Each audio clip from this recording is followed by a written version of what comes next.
Hello students, हमारे YouTube channel में आपका हार्दिक स्वागत है। तो चलिए आज हम लोग बोर्ड एग्ज़ाम के तैयारी की कड़ी में आप पहुँचे हैं एक इम्पोर्टेंट क्वेश्चन पर, और ये क्वेश्चन दो चरों वाले रैखिक समीकरण युग्म पर आधारित है। ये क्वेश्चन कुछ इस तरह से है, एक आयताकार बाग यानी बगीचा या गार्डन कर सकते हो जिसकी लंबाई चौड़ाई से 4 मीटर अधिक है। समझ पा रहे हैं?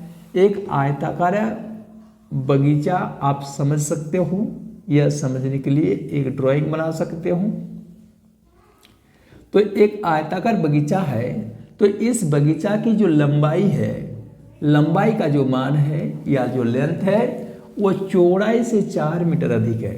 तो इसकी चौड़ाई को अगर b माना जाए तो चौड़ाई से 4 मीटर अधिक है इसकी लंबाई। समझ पा रहे हैं? और उस बाग का या आयताकार बाग का अर्ध परिमाप या अर्ध परिमिति कर सकते हो, वो कितनी है? 36 मीटर है। तो बाग की विमाएँ या डायमेंशंस ज्ञात करने हैं, यानी उस बगीचे की लंबाई का मान और उसकी चौड़ाई का मान क्या होगा, इस बात को यहाँ पर ज्ञात करना है। ठीक है, सबसे पहले आप लोग क्या करोगे, इस आयताकार बगीचे की जो विमाएँ हैं लंबाई और चौड़ाई के रूप में, उसे कोई अलग अलग दो चर राशियों के रूप में मान दोगे। जैसे यहाँ पर हल में लिखना है आपको, ड्राइंग चाहेंगे तो बना भी सकते हैं, नहीं भी बना सकते हैं। ठीक है, यहाँ पर लिखोगे माना कि आयताकार बाग की लंबाई यानी लेंथ इक्वल टू हम लोग एल मान लेते हैं। ठीक है, कर्सिव लेटर में एन मान लिए, तथा आयताकार बाग की चौड़ाई यानी ब्रेथ इक्वल टू बी मान लिए। प्रश्न क्या कहता है? आयताकार बगीचे की लंबाई उसकी चौड़ाई से 4 मीटर अधिक है। तो प्रश्न से क्या लिखेंगे? आयताकार बाग की लंबाई इक्वल टू क्या करेंगे? चौड़ाई से 4 मीटर अधिक। ठीक है, लंबाई जो होगी उसके चौड़ाई से 4 मीटर अधिक होगी। याद देकर आप कह सकते हो आयताकार बाग की जो लंबाई है, लंबाई का मान क्या माने हो? एल माने हो। तो एल इक्वल टू चौड़ाई से 4 मीटर अधिक, तो चौड़ाई को कितना मान लिए हो? b। तो b से 4 मीटर अधिक है तो b प्लस 4 मीटर कह सकते हो। ये चीज यहाँ लिख सकते हो। याद देकर इसे समीकरण का रूप देना चाहेंगे तो l, अब प्लस b के जो पद हैं उसे बाएं साइड में लाओगे माइनस b, तो l minus b equal to plus 4 metre या फिर 4 हो जाएगा, और इसे आप लोग समीकरण नंबर 1 के रूप में रख लेंगे। ठीक है, तो पहला कंडीशन या शर्त से हमें एक समीकरण प्राप्त हो गया। अब हम लोग इसके दूसरे कंडीशन की बात करेंगे, दूसरी स्थिति की बात करेंगे कि उस आयताकार बाग का जो अर्ध परिमाप है वो क्या है? 36 मीटर है। तो वहां से हमको एक दूसरा समीकरण प्राप्त हो जाएगा। तो इसे आप लोग कुछ इस तरह से लिखेंगे। फिर प्रश्न से आयताकार बाग का अर्ध परिमाप इक्वल टू क्या लिख दोगे? आयताकार बाग का अर्ध परिमाप इक्वल टू हो जाएगा यहाँ पर 36 मीटर, जो कि यहाँ पर मान के रूप में दिया गया है।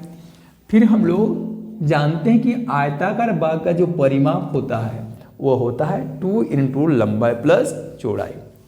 तो यहाँ पर आयताकार बाग का परिमाप अगर रहता तो 2 इंटू लंबाई प्लस चौड़ाई होता, लेकिन परिमाप नहीं है, यहाँ पर अर्ध परिमाप शब्द इस्तेमाल किया गया है। तो आयताकार बाग का परिमाप रहता तो हम लोग लिखते 2 इंटू लंबाई प्लस चौड़ाई। तो 2 इंटू लंबाई की जगह पर एल प्लस चौड़ाई की जगह पर बी लिखते अगर परिमाप रहता तो, लेकिन परिमाप नहीं, यहाँ पर अर्ध परिमाप शब्द इस्तेमाल किया गया है, इसलिए इस परिमाप का क्या हो जाएगा? आधा। आधा होगा तब ना अर्ध परिमाप निकलेगा, तो बट्टा 2 कर दोगे, यहाँ पर हो जाएगा 36 मीटर। फिर यहाँ देखिए आंसर में 2 की राशि कट जाएगी, यहाँ पर l plus b equal to प्राप्त हो जाएगा 36 मीटर कहें या 36 कहें, इसे आप लोग समीकरण नंबर 2 का नाम दे दोगे।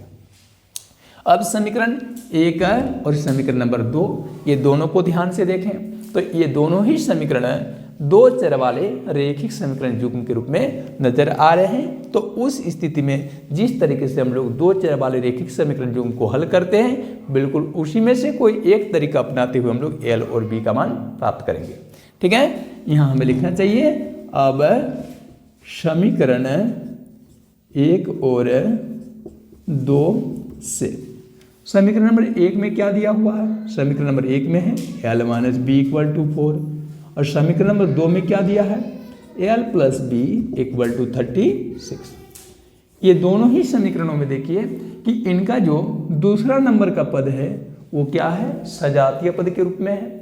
उनका गुणांक भी देखिए 1 1 के रूप में है, लेकिन उनके चिन्ह क्या है, एक का चिन्ह माइनस में और एक का चिन्ह प्लस में।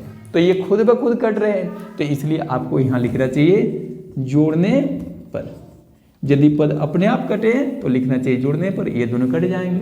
फिर क्या प्राप्त होगा, एल का चिन्ह कुछ नहीं मतलब प्लस में, यहाँ पर भी एल का चिन्ह कुछ नहीं मतलब प्लस में, दोनों ही पद प्लस में है, दोनों जुड़ जाएंगे। एल और एल क्या हो जाएगा 2l, प्लस प्लस का चिन्ह प्लस में आ जाएगा, इक्वल टू 4 का चिन्ह भी प्लस में, 36 का चिन्ह प्लस में, दोनों ऐड होगा कितना हो जाएगा 40। तो इस तरह से यहाँ पर प्राप्त हो जाएगा आप लोग का प्लस 2l कहें या 2l कहें इक्वल टू कितना हो जाएगा 40। अब l इक्वल टू करेंगे तो 40/2 कर दोगे, कटने पर कितना प्राप्त हो जाएगा 20। तो अब क्या हो गया न, l का मान 20 के रूप में प्राप्त हो गया। अब क्या करेंगे, l इक्वल टू 20 के मान को समीकरण 1 में रखने पर, समीकरण नंबर 1 में रखेंगे तो 1 नंबर का समीकरण है l minus b equal to 4। आप चाहेंगे तो l के इस मान को समीकरण नंबर 2 में भी रख सकते हो। l के जगह पर मान रखोगे 20 माइनस बी इक्वल टू 4। अब क्या करोगे, 4 के पद को LHS में ले आओगे तो 20 की राशि में 4 की राशि माइनस होगी, इक्वल टू का चिन्ह लगाकर माइनस बी के पद को उस पार कर दोगे, प्लस बी यानी बी हो जाएगा। अब 20 में 4 माइनस करोगे 16 इक्वल टू बी, या फिर पलट के बोलो b इक्वल टू 16। ठीक है, अब देखो l का मान 20 और b का मान 16 के रूप में प्राप्त हो गया। तो l का मान हमने क्या माना था, आयताकार भाग की लंबाई के रूप में माना था, b के रूप में हमने चौड़ाई माना था। तो यहाँ पर लिख देना है अतः आयताकार भाग की विमाएं, विमाएं मतलब माप, ठीक है, विमाएं यानी लंबाई हो जाएगा 20 मीटर जो कि l माने थे, और चौड़ाई कितना हो जाएगा, वो हो जाएगा 16 मीटर, और ये दोनों ही राशि क्या हो जाएगा, आंसर हो जाएगा। उम्मीद करते हैं आप लोगों को ये क्वेश्चन समझ में आया होगा। नेक्स्ट रोज में इसी तरह का अन्य महत्वपूर्ण क्वेश्चन लेकर हम दोबारा हाजिर होंगे। फिलहाल आज इजाज़त लेना चाहेंगे। Thank you, all the best.